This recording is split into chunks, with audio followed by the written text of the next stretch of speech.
Tell me when. All right, we're good. Okay, hi everybody. This is Cooking with Honey Pack. Here's Reverend PJ, Hi. who is our camera woman today. Okay. I'm going back behind the camera. All right, I'll see you later. You hear my voice? Yes, we're going to be kibitzing back and forth. So today we're making navy bean soup, and it was so simple, I had to fluff up the airtime. So I decided I'm going to go ahead and make some cornbread to go with it. But there's a reason behind this, because in 2 weeks I'm going to be teaching you all how to make southern cornbread dressing for the turkey. All right. And I've got to have the cornbread. So we're going to do this. When I do Thanksgiving dinner, I have to do it way ahead of time because at 80 years old, your stamina does not last all day. All right. So I will make this Preach. cornbread. I will freeze it. And then I'll do another step later. Okay. And also, I was out of cornmeal. The last minute, I had to send my husband Glenn to Kroger's to get some cornmeal. And he came back with this wonderful package of Aunt Jemima cornmeal mix, which I've never used. So we're learning as with each other. Well, all right. And I'm sure it's a wonderful, fine product and will come out well. And it called for 2 cups of self-rising white cornmeal mix. I'm doubling it so I can have the cornbread for this stuffing. So in here I have 4 cups of this wonderful stuff. We'll put that over there. So we're going to add 2 cups of milk and mix it up.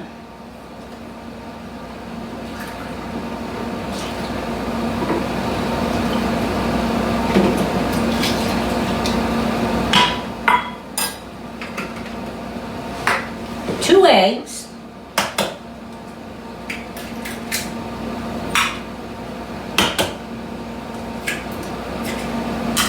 and stir that all up. I may start using this all the time. It seems pretty easy to me.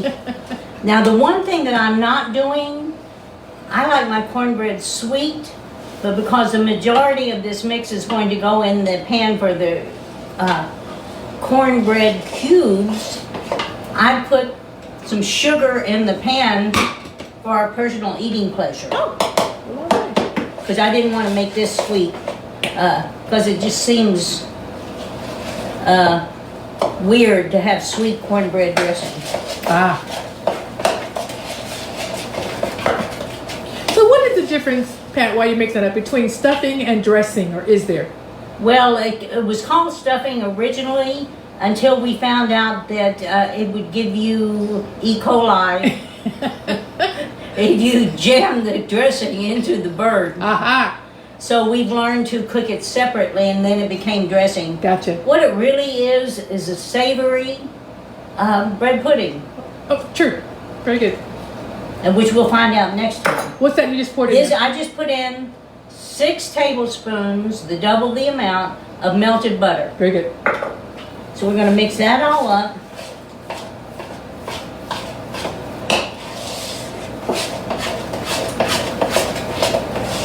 Looks like it's ready to go to me. All right. And what does ready to go look like? Flip it up so we can see it. Oh, okay. So it's a little lumpy looking. Yeah. Okay. I think I'm going to add a little more milk. Okay. I don't know why. I think it should be a little looser, but not too much. You can get crazy at this point. I know it's got to spread out in the pan for, I think, a little bit more too. Not much. So you're looking for a consistency that doesn't quite stick but spreads fairly easily when you put it in the pan. And this, we're talking about this little flat pan here, right? Right. Okay. And I'll explain the reason why I'm going to do that. So let's just put a little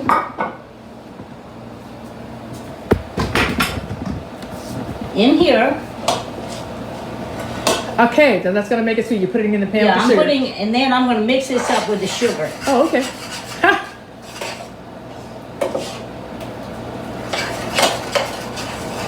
Is that an oven-proof pan, or are you going to fry that? Yes, it's oven proof. It has a metal. Okay. We're going to put that in a minute. But this is how I get the cornbread ready for the cornbread stuffing. Okay. Because it's low and it's flat, and when I take it out and it cools off, all I have to do is cross cut it like that, and it makes cubes with, rather than slice the cornbread muffins in the middle or whatever. This is just a more direct way. Okay. Okay, it still looks a little bit like a dough. It does, doesn't it? Well, as I said, I'm unfamiliar with this product. See, we'll just spread that out flat.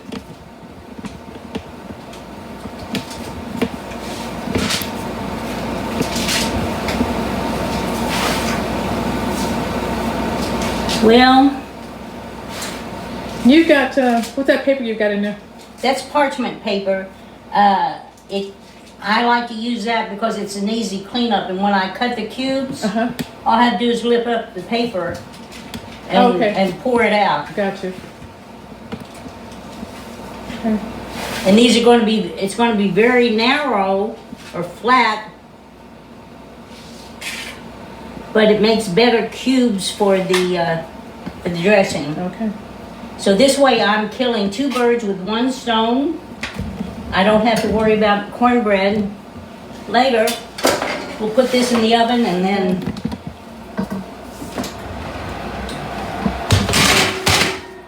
and what do you this is at 350. 350. Oh, you put them both in? For about how long? Well, I suspect that this pan, because it's so thin, will cook in about 15 minutes. Okay. By the time we're ready making the soup, it'll be ready to take out. The upper portion may take a little longer. All right. Thank you. Our cohort Connie is not with us today. Yeah. So, now this is the easiest thing in the world and everybody loves it. Yep. So the first thing that I do, whenever I have a ham, I take the leftovers and I cube them up. But if you don't have that available in your freezer, the grocery store sells pre-cubed ham pieces. Great. So bam, okay? Right in the crock pot. Right in the crock pot.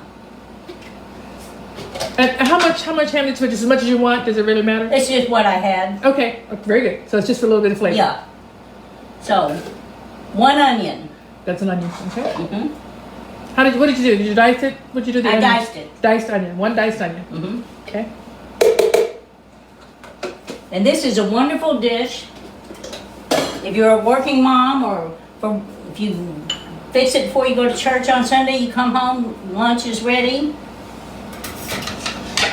Now, the celery. We're going to put in celery, but we're going to do it differently. Most people see these ends here, the white part. People just throw those away, and the most flavor is in that part and the celery leaves. So I'm going to save that, save the celery leaves, the tops, and then I'm going to save these for something where you need to be looking at the celery and have it pretty. Okay. So I'm going to put that back in my celery package, and we're going to chop this up. Now for this part right here, it's so tough, but the thing about it is when you cook it in a soup, it holds the crunch. So let's just cube that up.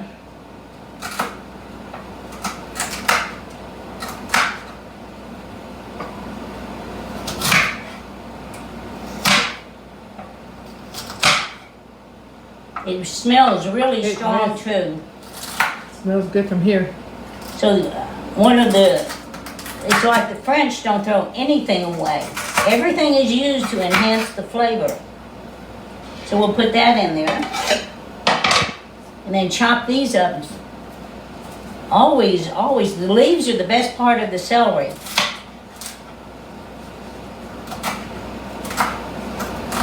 Everything is just a rough chop. It's just farm cooking. Nobody needs to be fancy. It all turns out yummy.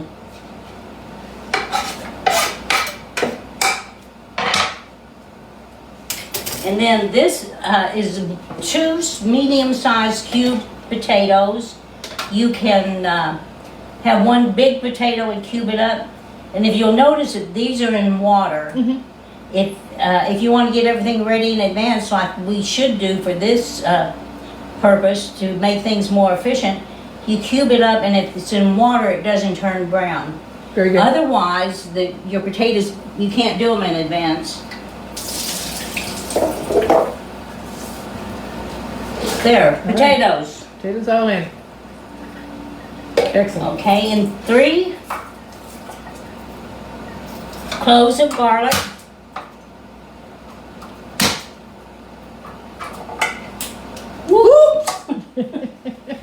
Fortunately, that's not opened yet. We haven't peeled that yet. So Right, okay. we're going to peel that off. All right. It's a 3-second rule.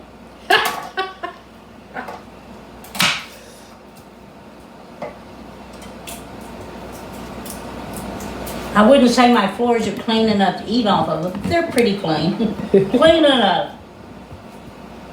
There, we throw all that paper part away. So when you smash that garlic, that makes it easier to take that papery piece the off? peel That's what you're doing. Okay. makes it easier to just give it a rough chop. Now we're going to cube some carrots, and while you're watching me do this, I'm going to tell you about what we're going to do at Harmony Spiritual Center. Okay, so before you do, let me just ask you about the carrots. Did you peel the carrots? Yes, I peeled the carrots. You peeled carrots, okay. Because I didn't think you wanted to see me do that. No, I just wanted, not everybody peels carrots, so that's what I was just asking. Oh, you don't peel carrots? I do, but just not everybody does. I just learned. Oh, really? Yeah. Oh, I washed them, but I didn't actually peel them. So. Well, sometimes you can scrub them. Okay. But it makes a prettier. If you cook them and you haven't peeled them, it's sort of brown looking and. Okay, so it's for prettiness. Mm-hmm. Okay. Okay, what we're going to do at the Harmony Spiritual Center. When do you think this will start to thrive? I'm going to give it a week. Let's give it 2 weeks. 2 weeks. In 2 weeks online, we're going to start doing something called Thrive. Thrive time. Because in New Thought churches, we believe in prosperity. A lot of people that are in traditional faiths think that that's not appropriate. But we feel that when you learn about the techniques used to create prosperity in your life, then they're the same techniques you use for everything, for healing, for helping other people. It's just simple techniques, but most people are in need of a little prosperity, and so it's where we begin teaching spiritual principles. Very good. So we're going to do conversations. Reverend PJ is going to be there, and she's going to conduct the interview and participate in the interview. And not myself and my husband, Glenn, who have been teaching prosperity for 30 years, and learned a lot. We've come from minimal prosperity to living well. We're not millionaires, but we live very well. And so we're going to share what we know, but we're also going to be inviting other prosperity.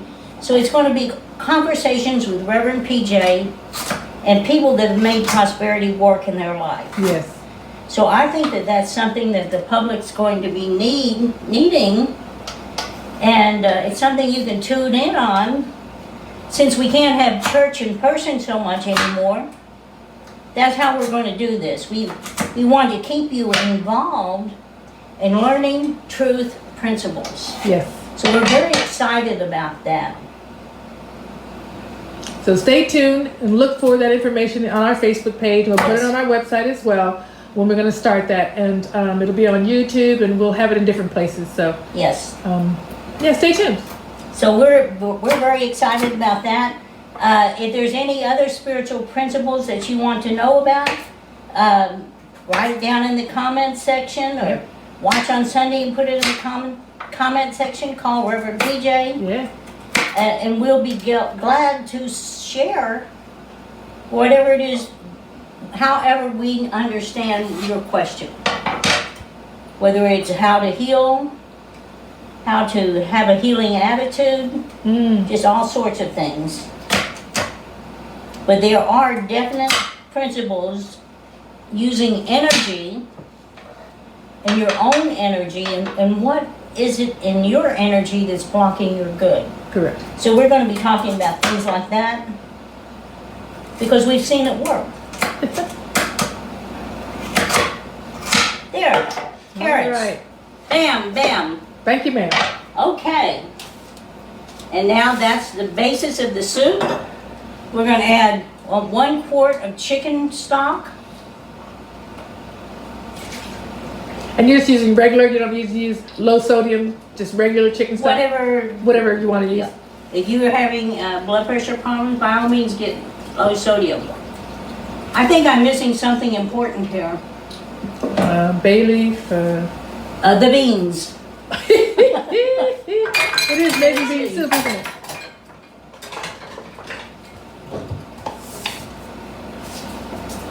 So you can use Great Northern beans or navy beans, dried beans that you get in the grocery store. And I'm going to put in 3 cups, which I think is about the size of one of those little bags of dried beans.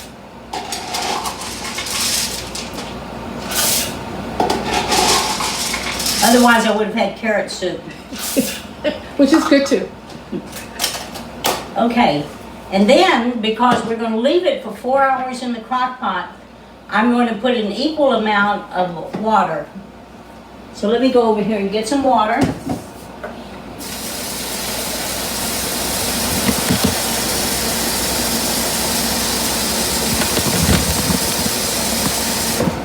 There.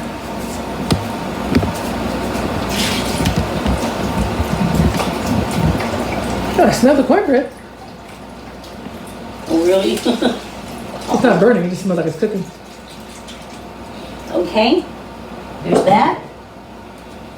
As always, in nearly all my food, I give it a boost with the Tony Chachere's original Creole seasoning. Hold it up again, let me zoom in on it just a little bit. Hang on, there it is. Turn it so we can see it. You got it turned. There you go. Okay, great. Thank you. I use this in a lot of things. Not too much because it's really spicy, but in something like this, you just want a little boost. So that's probably 1/8 of a teaspoon. Okay. Okay, I'm going to put a teaspoon of salt, Okay. a pinch of pepper,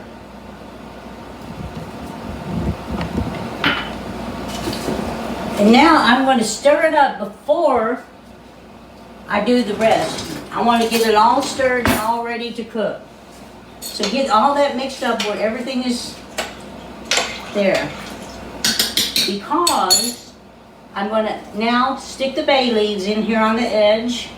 Bay leaves? You put Bay leaves, two bay leaves. bay leaves. All right. And then I'm going to put parsley in it. But I'm not going to chop it up and stir it around. So it's going to add the flavor, but I'm just going to lay it on top because before I serve it, I want to be able to lift it out. I don't want to have to search for it in the stew.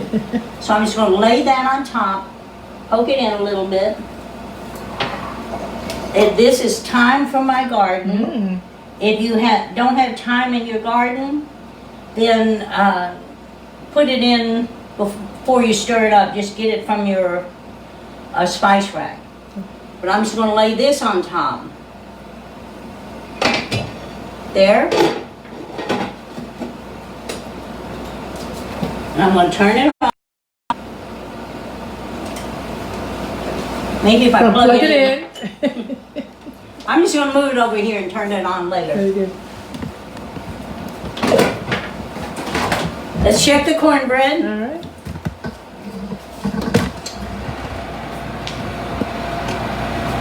Getting there? It's white cornbread. Okay. I normally use cornmeal, Yeah. but I'm going to take that out, and when it cools, I'll slice it in little cubes. Excellent.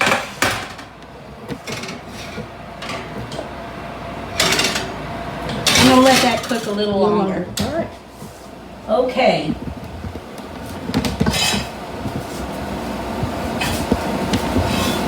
And now, get that out of my way. We have a navy bean soup that's already cooked in the crock pot.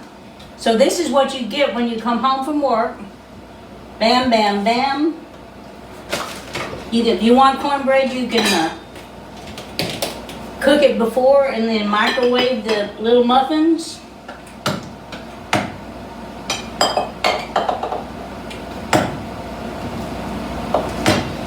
There you have it. There we have it. And now let's just put a little chopped parsley on there and make it pretty.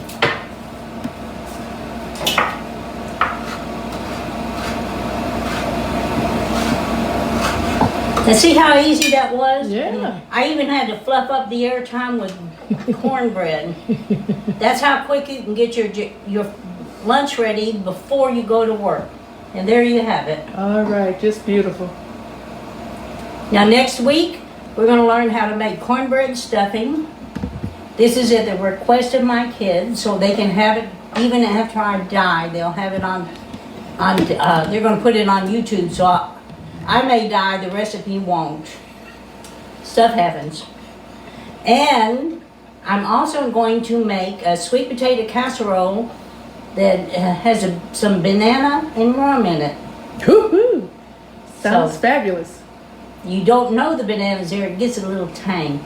So on the second Wednesday of November, that's what we're going to do. We're going to get ready for Thanksgiving. We'll bring out this frozen cornbread that we just made. And the Wednesday before Thanksgiving, we're not going to be doing anything because you'll be busy and I'll be busy. All right. So I'll see you the second week after that in December. So we love you, we bless you, and we behold the Christ in you. Yow!